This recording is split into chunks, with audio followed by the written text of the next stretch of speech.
Welcome to LC Screen Talk. My name is Larry, and this is my ranking for every film I saw in January 2020. Our first monthly ranking of the new decade, but whew, it was a rough one to get through, y'all.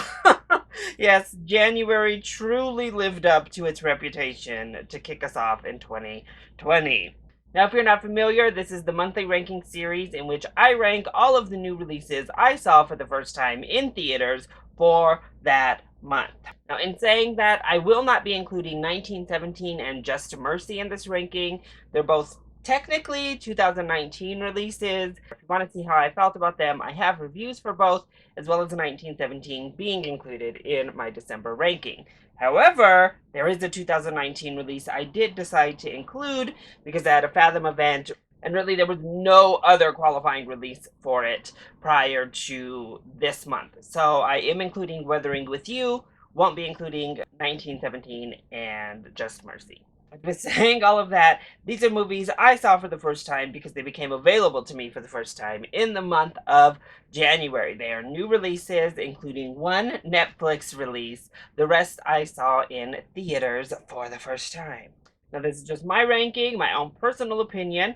I can't wait to hear what your ranking is for all the films you saw in the comment section down below. So without further ado, let's kick things off. At number 12, I have The Turning. So it was actually difficult for me to choose what was actually the worst film. And I don't think this was technically the worst film. Actually, I know it was not technically the worst made film that I saw in January, but it was the one that just made me the most annoyed. It made me angry leaving that theater. The Turning had a ton of great moments and great ingredients that could have given us a nice, cool, atmospheric horror, and then flushed all of that right down the drain with generic plot lines and horrible characters, bad jump scares, and then an ending that can only be classified as one of the most ridiculous ways to end a film I've ever seen in my life. So all of the positives that could have been set up for something great were just snuffed out by the end to create one of the most frustrating film going experiences I can remember in recent memory.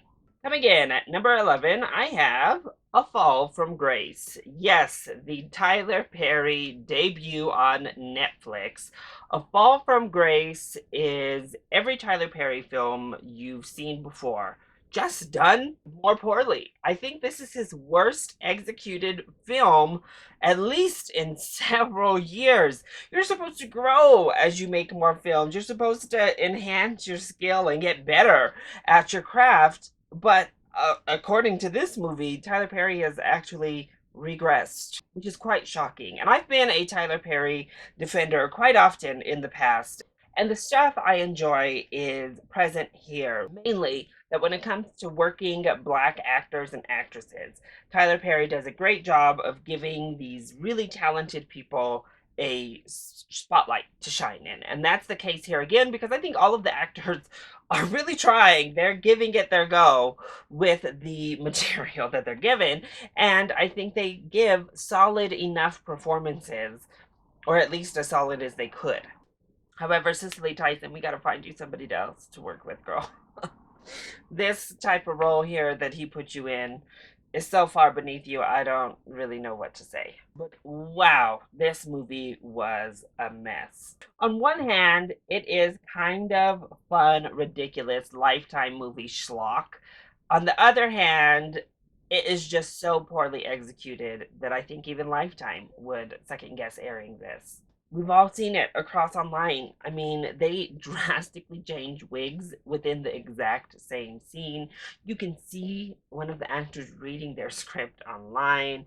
The typical flat, horrible direction of Tyler Perry is here. The really bad misogynistic tropes are present all over the place in this film. And Perry continues to show that, again, not only is his direction stilted, but his writing is so poor. And he refuses to hire anybody else to work with. He's apparently got this over with in 5 days, wrote the script by himself, and all of that is abundantly clear. Now, while I think this is far and away the worst made film of January 2020, at the very least, it provides some sort of entertainment, and the twist is just so insane that you can't help but have some sort of guilty pleasure fun with it. But yeah, this was terrible. In at number 10, I have The Grudge. Was anybody waiting with bated breath for another Grudge film? I don't think so. I'm someone who enjoys the original Japanese version of this film, as well as the 2004 Sarah Michelle Gellar version of this film. And I didn't know that this was supposed to be a sequel until I walked into the theater and saw it. However, this is another film that is just really poorly executed. It does a really weird non-linear structure that does a disservice to all of the storylines involved. We have this boring, bland, just blech procedural take on this type of film, and it just doesn't work, sucks all life and energy out of this movie. Again, it settles for just generic jump scares with terrible performances pretty much across the board. Jackie Weaver, particularly, turned in the epitome of paycheck gig performance. And then this ending is just so roll your eyes inducing that you're like, okay, whatever. Just across the board, this movie was bland, it was boring, void of scares, void of style, and should have just left The Grudge where it was. Coming in at number 9, I have Like a Boss. Like a Boss has a really wonderful cast of actresses and actors that I love. I'm rooting for and was hoping would be able to overcome the bad in this movie. And unfortunately, they just were not. Tiffany Haddish and Rose Byrne certainly try. They don't phone it in this movie, and they give it a go. It's just that the script and the material that they're handed is so over the top and cringy that it's hard to make laughs out of. Not to mention, we have this story about female friendship written and directed by all men, and that fact comes across in spades as you're watching the film because just none of it feels authentic or genuine. And then we have Salma Hayek, who definitely does not feel authentic or genuine. Again, I think she's really going for it, going for this character she's doing, but ugh, yeah, no, it didn't work. Not to mention the directing here was terrible. The lighting here looked like a sitcom. And there are a couple of chuckles, but this is basically a comedy without the laughs. At number 8, I have Doolittle. Now, Doolittle isn't a complete disaster. There are certainly elements of this film that I think can be seen as positive.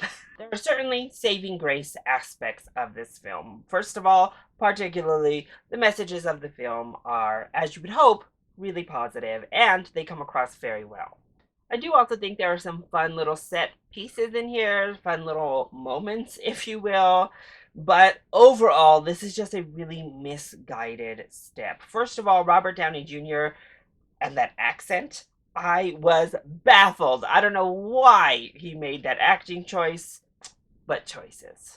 In addition, though, everybody else in this film was not good either. Our voice cast tries, like I think Tom Holland gives a nice little sassy performance. Emma Thompson is a good narrator, so there you go. And our other animal voice cast give it a go. However, they're all just kind of miscast. They never blend well with the animals that they're supposed to be depicting.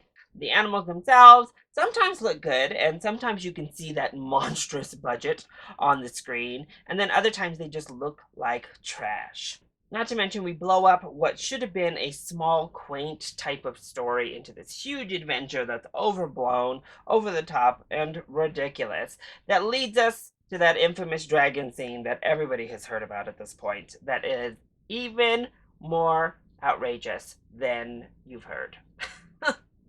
Doolittle is a tonal mess that just cannot find its footing at any step of the way, and left me just begging for the days of Eddie Murphy yet again. At number 7, I have Underwater. Now, finally, we're getting to kind of meh to middle of the road films after a slew of just bad. Underwater has a lot of positives to bring to the table. First of all, Kristen Stewart kills it. we can start off by the fact that she just looks amazing, but also her performance is really strong and she delivers what she can. Honestly, most of our cast gives it what they can give it. TJ Miller, though, we're not talking about you because you were terrible and that performance shouldn't have even been in the film. Also, the set production, getting to see a little bit behind the scenes of them building this underwater world, that's awesome. And really, the set design in general was pretty cool. The creature designs seemed like they could be pretty cool and they go back with mythology. The problem is, you just can't see it. I don't know what the production design truly looks like because we don't really get to see it. I don't know what these monsters truly look like because we hardly get to see them. And then when you do see them, I don't know. Their design seemed unrealistic for underwater movement and creature design, especially when they swim upward. It's just like, whoa, I don't know. Can that work? But further than that, these characters are just shells running around the screen to be killed and to be fodder because we don't care about literally anybody in this movie. They're all either terrible, generic, surface level, or the combination of all of it. There's stretches of this film where I'm just like, okay, can we get on with it? I don't even see what's happening. It's just, thankfully, this has enough positives to lift it above total rubbish. At number 6, I have the rhythm section.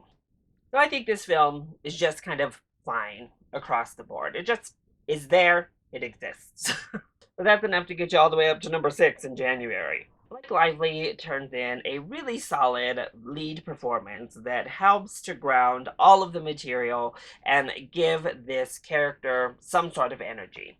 Law also gives a nice performance, as does Sterling K. Brown. Honestly, even from the minor roles, I think all of the acting is pretty strong overall. Some of the action is fun. Some of the concepts and a little bit of this mystery takes us into fun but predictable roots as we move along. The cinematography is pretty gorgeous when we're allowed to see it. Unfortunately, that camera is moving so much and shaking around and handheld that oftentimes you're longing to just see the cinematography on the screen. The score actually is fantastic and does so much to elevate an otherwise weak script. But I enjoyed taking the time to really train and work with our main character, and I know others are finding it quite boring and bland, but those were the moments we don't usually see and that I appreciated having here. I did not appreciate that horribly cliched backstory for Blake Lively's character and where her character goes after her family dies. It's a very down the middle, generic film. So, number 6.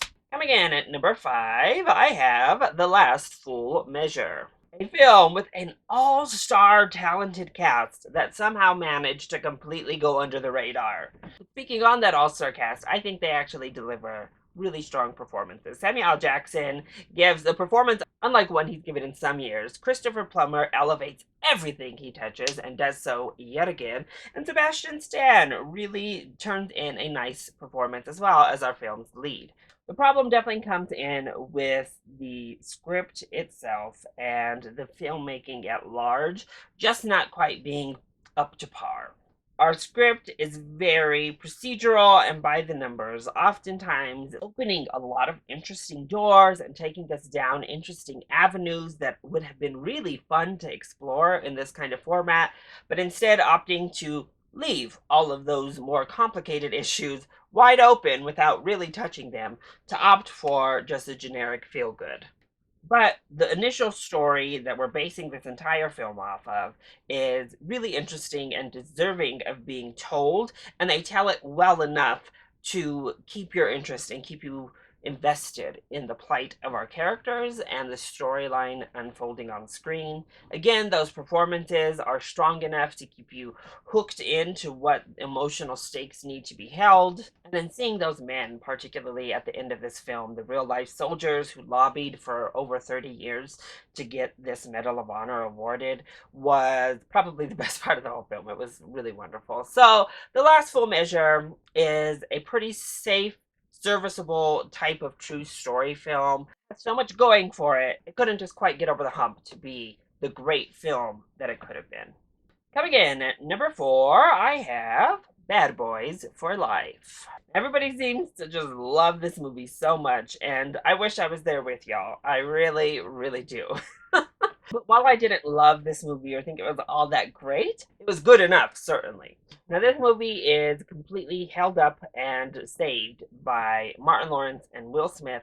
Their comedic and timing chemistry together is top notch. And when they're together as a team, it's just fun to be around them. Plus, Martin Lawrence came through to try to get some job security because he steals the show for me across the board. He has the best laughs, he has the best moments. I thought he was wonderful. Vanessa Hudgens is also very strong. She's really the best of our new characters because the rest of that team, ugh, no thank you. They were terrible. Some of the action is a lot of fun, really creative, and gives you that big, fun, comedic action you're looking for. The effects overall look good, not great. And our main villain is very strong. I think he actually does a lot of the heavy lifting himself. However, his mom and her weird supernatural stuff is just what? I don't know why it's there. The tie-in with the villains and Will Smith and Martin Lawrence is what? Why did we need this? The direction overall, while certainly a step up from Michael Bay, still has some to be desired, and the editing was atrocious. I'm not talking about jump cut, fast edits in the action. I'm talking literally just from scene to scene. There are little swipes across the screen with the swipe like sound effect. I was baffled. I literally was like taken aback every time they did that in the movie, and it's more often than I would have liked. Not to mention, it feels like an early 2000s film with some of that macho masculinity type of energy that I just don't necessarily gel with all that much. But there are still a lot of fun moments to be had, and again, it was just nice to have Martin Lawrence and Will Smith killing it in our leads yet again. So it gets number 4. Landing at number 3, I have Gretel and Hansel. I actually quite enjoyed this little grim, scary tale brought to the big screen. Now, this is just kind of like a well executed atmospheric horror. There aren't big scares, there are very few jump scares, but it keeps that really ominous, really creepy atmosphere right from the beginning through to the last shot. Obviously, it's heavily aided by beautiful cinematography. I mean, this movie is quite gorgeous for a $5 million budget, and the sound design and score are stellar. Not to mention an absolutely wonderful performance from Alice Krige as the old lady that lures the children in, and some really interesting updated concepts to the story. I was on board with Gretel and Hansel. I think it did a really great job at bringing this story into a new age in a satisfyingly creepy way. However, our child performances left much to be desired, and a lot of the dialogue back and forth is not the best, particularly with Hansel. Oh, I don't know what that writing was. Plus, I do think it tackles some deeper issues, particularly with like coming of age and feminism, that it can't quite actually execute. But for what it is, I think Gretel and Hansel was a really solid, little scary movie that certainly blew all of its horror competition out of the water in January. Coming in the runner-up position, my number 2 film for January is The Gentleman.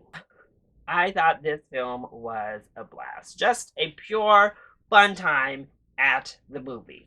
Guy Ritchie assembled an all-star cast, and thank goodness he did because they all knocked it out of the park. Hugh Grant stole the entire show for me. I thought he was so funny and so wonderful in this eccentrically weird role. He killed it. Colin Farrell also got a pretty weird role that just worked, and he put his signature stamp right on it. Matthew McConaughey back to delivering a great performance. Charlie Hunnam was really strong as well. Henry Golding as this like easy guy, also wonderful. Really, the entire cast killed it in this movie, and I loved them all. But they were also aided by a wonderful script from Guy Ritchie. This is really in Guy Ritchie's wheelhouse. He's gotten away from this a lot over the past half decade to 10 years, honestly. This is where he strives. This is where he kills it. Quirky characters in this type of like gangstery film, this heist, if you will, that's where he excels. And this is back on top form for him. The script is really funny, really witty, fast and snappy. The twists and turns are fun to follow as they move throughout. Of course, it's stylish, it looks great, and he tones it down on the actiony direction he has been going in with the last several films. And I just had a blast. Honestly, out of the pure 2020 releases of the year so far, this is far and away the best one I've seen. And as you can see here, it's definitely number 2 for me when it comes to January. So that leaves only one film to come out on top, and that is Weathering with You. Now, I had seen positive but not excited reactions to Weathering with You.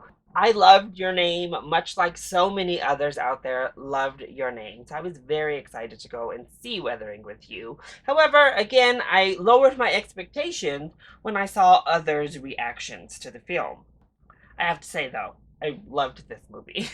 Now, I don't think it's as good as Your Name, but I also don't think it needed to be. This was another beautifully executed, absolutely stunningly animated film. In many ways, it is similar to Your Name, and I think maybe that's what threw people off a little bit. But I really enjoyed how the messages were portrayed here, and I loved the use of weather as a device to move our story forward.